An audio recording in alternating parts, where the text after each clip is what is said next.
मी अण्णा धगाटे, ज्येष्ठ साहित्यिक, सामाजिक कार्यकर्ता, शिर्डी मतदारसंघात एक इच्छुक उमेदवार.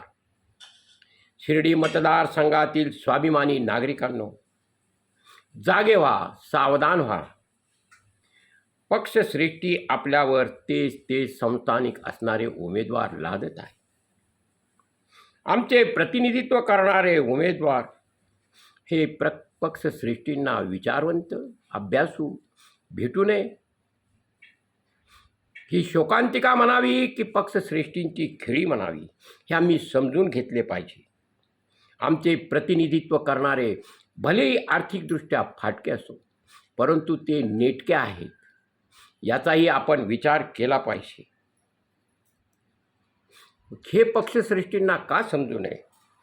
आदरणीय शरदचंद्रजी पवार साहेब जनतेला सांगत असतात, करपणारी भाकरी उलटावी लागेल. परंतु प्रत्यक्षात तीच करपणारी भाकरी, इकडून तिकडं उड्या मारणारी भाकरी आमच्या माथी मारले जाते. महाविकास आघाडी पुन्हा शिर्डीकरांच्या माथी तेच उमेदवार मारले जातात. याला पक्षश्रेष्ठींचा जो निकष आहे तो भ्रष्टाचारी निकष म्हणावा की अभ्यासू निकष म्हणावा, याचा आपण विचार केला पाहिजे. आदरणीय शरदरावजी पवार जाणते राजे आहेत. महाविकास आघाडीमध्ये त्यांचे वर्चस्व आहे. तर मग आपल्या मित्रपक्षांना का सांगू शकत नाही की जनतेच्या भावना जाणून घेऊ शकत नाही? राजकारण किती करायचं याला मर्यादा असतात, त्या आता राहिल्या नाहीत. जनता उद्वेगाने म्हणते, 100 में 80 बेईमान, फिर भी मेरा भारत महान. आता तर दुर्दैवानं म्हणा वाटतं की 100 में 99 बेईमान, फिर भी मेरा भारत महान. राजकारणी सांगतात आमचे समाजकारण 80% व 20% राजकारण, परंतु त्यांच्या कथनी आणि करणीमध्ये 100% खोट असते. यांचे राजकारण हे गलिच्छ असते आणि ते देखील 100%. यापूर्वी तरी जनहिताचे मुद्दे असायचे, आता त्याने शेण खाल्ले हे उघड सांगितले जाते व शेण खाणाऱ्याला गोमूत्र पाजून किंवा पक्षश्रेष्ठींचे शिवांबू पाजून शुद्ध केले जाते. हे या देशाचे दुर्दैव म्हणावं लागेल आणि आम्हा मतदारांशी ची केलेली अवहेलना म्हणावं लागेल. कारण यांना नागरिकांचे, देशाच्या हिताचे काही एक घेणे देणे नाही. यांना हवे फक्त राजकारण, राजकारण, राजकारण.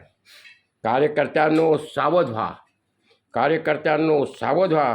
तुम्ही उचलायच्या सतरंजा या नेत्यांनी करायच्या गमजा. नेत्यांच्या भडकवण्यावर तुम्ही करायची आंदोलने आणि भोगायच्या सजा.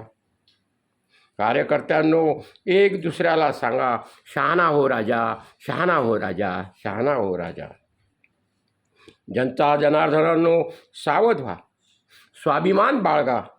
जनता जनार्दनांनो सावध व्हा, स्वाभिमान बाळगा. लादलेला उमेदवार स्वीकारून स्वाभिमानाला तिलांजली देऊ नका, स्वाभिमानाला तिलांजली देऊ नका. परिसराच्या विकासाचे ध्येय असणारा प्रतिनिधी निवडा. परिसराच्या विकासाचे ध्येय असणारा प्रतिनिधी निवडा. ही प्रतिनिधी निवडण्याची ताकद आपल्यात आहे. महाराष्ट्रातील शेतकरी हा जागा झालेला आहे.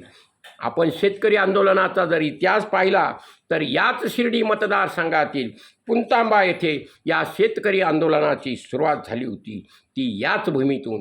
तेव्हा ही भूमी ही एक पवित्र आहे, शेतकऱ्यांच्या लढाऊ वृत्तीच्या बाण्याची एक भूमी आहे. तेव्हा मतदारांनो जागे व्हा आणि विचार करा. 5 वर्षाचा कालावधी हा या उमेदवारांचा असतो, या प्रतिनिधींचा असतो. या 5 वर्षात आम्ही एका पिढीचा पाया बर्बाद करत असतो. याचा विचार करा. विकासाचा ध्यास धरा, विकासाची कास धरा. मतदारांनो, लादलेला उमेदवार हा केव्हाही तुमचं भलं करणार नाही, कारण त्याला माहीत आहे की माझा गॉडफादर हा पक्षश्रेष्ठी आहे. जिनके साहब मेहरबान उनके गधे पहलवान, असं एक समीकरण या लादलेल्या उमेदवारांच्या बाबतीत आपल्याला छातीत ठोकपणे म्हणावं लागेल. तेव्हा जनतेने आपल्यातला प्रतिनिधी, आपला माणूस, हे नुसतं स्लोगन असतं, परंतु खऱ्या अर्थानं आपला माणूस, आपल्या वेळेकाळेला धावणारा माणूस, ज्याच्याकडे अभ्यास आहे, ज्याच्याकडं मानसिकता आहे, ज्याच्याकडं माणसाची जाण आहे, सामाजिक कार्याची जाण आहे, अशा उमेदवाराला प्राधान्य द्या, तरच या मतदारसंघाचा विकास होईल. एकतर हा मतदारसंघ राखीव आहे, त्याकडे या जातीवाद्यांचे पाहण्याची दृष्टी म्हणजे ती हीन प्रकारची आहे, आणि ह्या हीन दीनतेतून आम्हाला काढायचं असेल तर आम्ही आमचाच उमेदवार, आमच्याच हक्काचा उमेदवार, त्याच्याकडे अभ्यास आहे, त्याच्याकडे नैतिकता आहे, ज्याच्याकडे विचार आहे, अशा उमेदवाराला प्रतिनिधित्व दिलं पाहिजे. आणि तो आपला आवाज उठवेल, तो आपला आवाज उठेल, कारण तो आपल्या रक्तामासातून, आपल्याशी जोडलेल्या नाळीतून तयार झालेला असणार. आणि अशा उमेदवाराचाच विचार करा.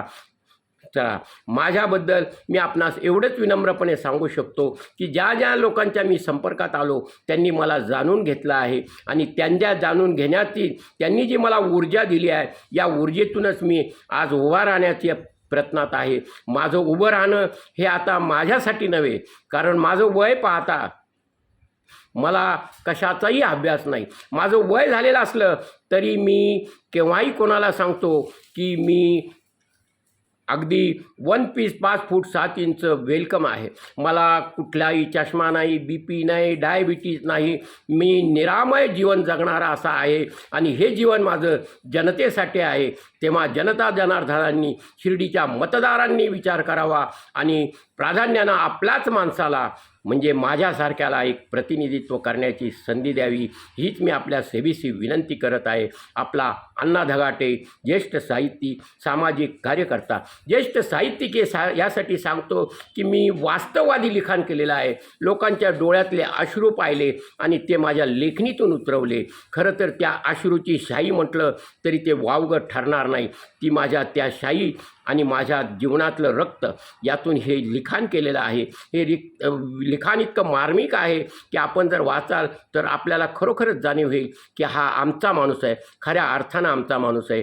तेव्हा माझ्यासारख्या ज्येष्ठ साहित्यिकाला, विचारवंताला, सामाजिक कार्याची जाण असणाऱ्याला आपण स्वीकाराल, हीच मी आपल्याकडे आशा बाळगतो, आणि तशी नम्र प्रार्थना आपल्याला करतो. धन्यवाद, धन्यवाद. जय महाराष्ट्र, जय महाराष्ट्र.